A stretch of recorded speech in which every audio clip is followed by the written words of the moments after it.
గాంధీ భవన్ లో మా టిపిసిసి అధ్యక్షుల నేతృత్వంలో ప్రజావాణి అనేది కండక్ట్ చేస్తున్నాము.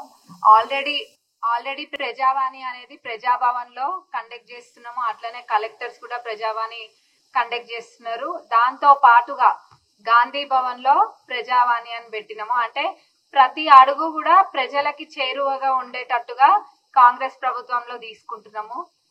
ఇప్పుడు ఇక్కడ ప్రతి రోజు ఒక ఎమ్మెల్యే, చైర్మన్ ప్రతి ఒక్కరు అవైలబుల్ ఉండేటట్టుగా, అంటే ఎవరో ఒకరు, ఒక జనరల్ సెక్రటరీనా, వైస్ చైర్మన్ ఎవరైనా కానీ ఇక్కడ అవైలబుల్ ఉండి ప్రజలకు అందుబాటులో ఉంటూ ప్రజలకు ఏ సమస్య వచ్చినా గానీ ఎక్కడికి వెళ్ళి చెప్పుకోవాలన్న సందిగ్ధం లేకుండా ఇక్కడ వెళ్తే మా సమస్య వినడానికి ఉన్నారు, ప్రజా ప్రతినిధులు ఉన్నారు, ఇంకా మన వాళ్ళు ఉన్నారు అన్న భరోసా కల్పిస్తున్నాం కాంగ్రెస్ ప్రభుత్వంలో. గతంలో ఎవరు కూడా ఇంత చేరువగా ప్రజలకు వెళ్ళలేదు. ఇక్కడ మరి వాళ్ళు ఫామ్ హౌస్ పరిపాలనలు చేసుకుంటూ వచ్చిండ్రు. కానీ కాంగ్రెస్ ప్రభుత్వంలో మీరు చూసినట్టయితే మా గౌరవ ముఖ్యమంత్రి గారైన మంత్రులు, ఎమ్మెల్యేలము ప్రతి ఒక్కరు ఎవరం కూడా విశ్రాంతి అనేది లేకుండా ఎల్లప్పుడూ ప్రజలకు అందుబాటులో ఉంటున్నాము. అందులో ఎటువంటి సందిగ్ధం లేదు.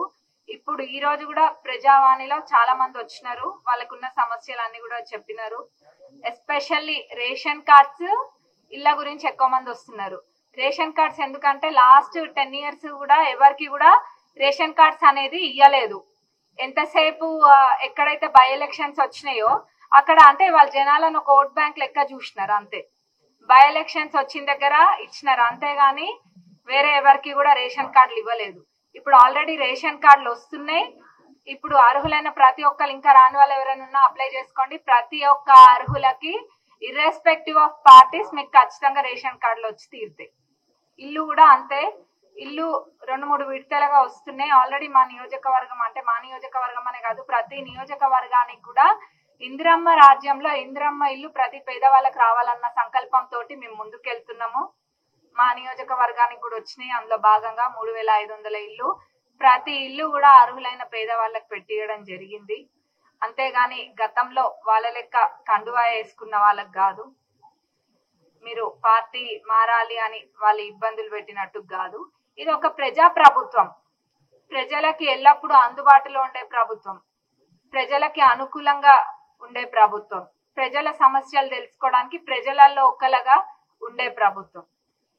దానికి నిదర్శనము ఈ ప్రజావాణి అయినా కానివ్వండి, పాదయాత్ర అయినా ఏవైనా కానివ్వండి, అన్ని ప్రతి ఒక్కటి ప్రజలకు అనుకూలంగా ఉండే విధంగానే చూస్తున్నాము. ఫైనాన్షియల్ గా కూడా ఎన్ని క్రైసిస్ ఉన్నా గానీ ప్రజలకి మాట ఇచ్చినాము అని చెప్పి వాళ్ళకి చెప్పిన దానికన్నా ఒకటి ఎక్కువనే, అంటే ఏది ఉపయోగపడుతుంది ఎక్కువ ప్రజలకి అని చెప్పి పేదవాళ్ళకి ఆ విధంగా చేసుకుంటూ ముందుకెళ్తాం.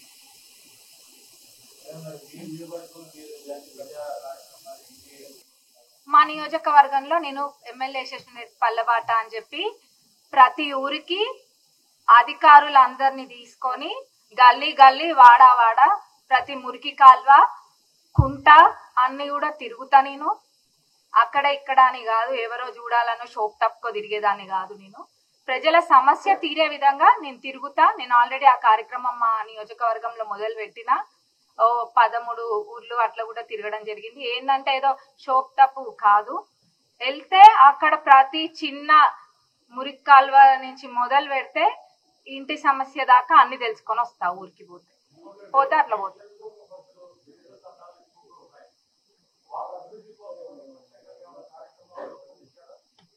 గిరిజనులకి ఎక్కువ ప్రాధాన్యత తప్పకుండా మా కాన్స్టిట్యున్సీలో ఇస్తాము. ఏది ఇదనే కాదు, ఏదైనా సిఆర్ఆర్ లో అయినా, ఎంఆర్ఆర్ లో అయినా, లేకపోతే గిరిజనులకి సపరేట్ కూడా ఫండ్ వస్తుంది. కానీ వేరేవి ఇవి వచ్చినా గానీ, ఇల్లు అయినా గానీ, తండలైనా ఇట్లాంటివి ఉన్న దగ్గర ఎక్కువ వాళ్ళకే పెట్టడానికి నేను మా నియోజకవర్గంలో 100% చేస్తాం. ఎందుకంటే వాళ్ళ దగ్గర అభివృద్ధి తక్కువ ఉంటది కాబట్టి వాళ్ళకే ఫస్ట్ ప్రియారిటీ మా దగ్గర నేను ఇస్తాను.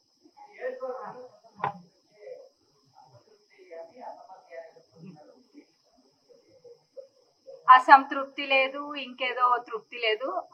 అందరి తృప్తి కోసం వాళ్ళు అట్లా మాట్లాడుకుంటారు అంతే. దాని గురించి ఏముంటదండి.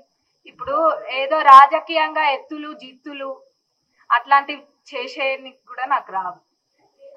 డెవలప్మెంట్ గురించి నేను మాట్లాడతా, ప్రజలకు ఏమైనా సమస్య ఉంటే నేను చూస్తా. అది నా అజెండా.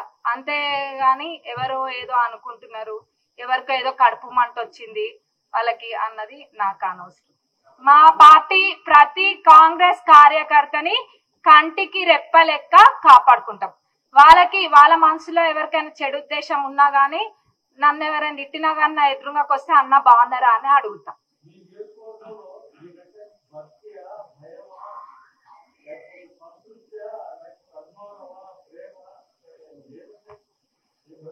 అది అది నేను చెప్పద్దు. ప్రత్యర్థులు ఎప్పుడైనా గానీ వ్యతిరేకంగానే చెప్తారు. అది నేనెట్లా చెప్తా అండి? ఇప్పుడు నా మీద ప్రజలకు ఏముందన్నది ప్రజలు చెప్తారు. నాకు వాళ్ళ మీద ఏం ఆలోచన ఉందన్నది అడిగితే నేను చెప్పగలుగుతా.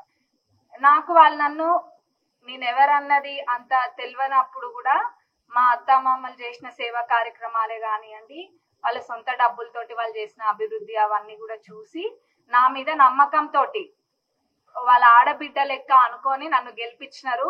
నేను ఎమ్మెల్యే కాగానే ఏదో వేరే అయిపోలేదు. నేను ఇప్పటికి కూడా వాళ్ళ ఆడబిడ్డని, వాళ్ళ కోడల్ని, పాలకుర్తి నియోజకవర్గ కోడల్ని, వాళ్ళ ఆడబిడ్డని, వాళ్ళకి ఏ సమస్య ఉన్నా గానీ నేను ముందుండి చేస్తా.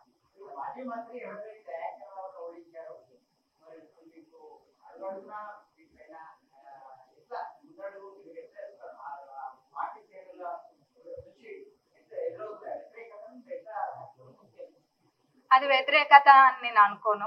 పార్టీ కోసం, పార్టీ మీద ప్రేమ ఉన్న వాళ్ళు ఎవ్వరు కూడా పార్టీకి వ్యతిరేకంగా పోరు. నాకు తెలుసు. అయితే నేనైతే ఎవరిని కూడా మేము ఎన్నడూ కూడా ఇబ్బంది పెట్టిన వాళ్ళం కాదు. ఇక్కడ మేము ఏదో ఇది చేసుకోనికి రాలేదు. ప్రజల సేవ కోసం వచ్చినాము. ఆ సేవలోనే ముందుకెళ్తాము. వ్యతిరేకత లేదు, ఇంకేమీ కూడా లేదు. నేను చెప్తున్నా, ఈరోజు ప్రతి కాంగ్రెస్ కార్యకర్త మా పాలకుర్తి నియోజకవర్గంలో కాపాడుకునే బాధ్యత మాది.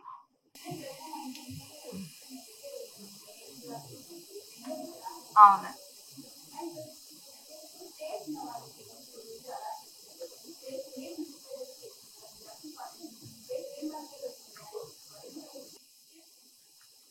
ఇప్పుడు మేము 2-3 విడతలు పెట్టుకున్నామండి. ఆ రెండు మూడు విడతల్లో ఒక విడతలో ఒక రకమైన వాళ్ళకి, ఇంకో విడతలో ఇంకో రకమైన వాళ్ళకి, అట్లా ప్రతి ఒక్క పేద వాళ్ళకి కవర్ చేస్తాము. అందులో ఎటువంటి అనుమానం లేదు.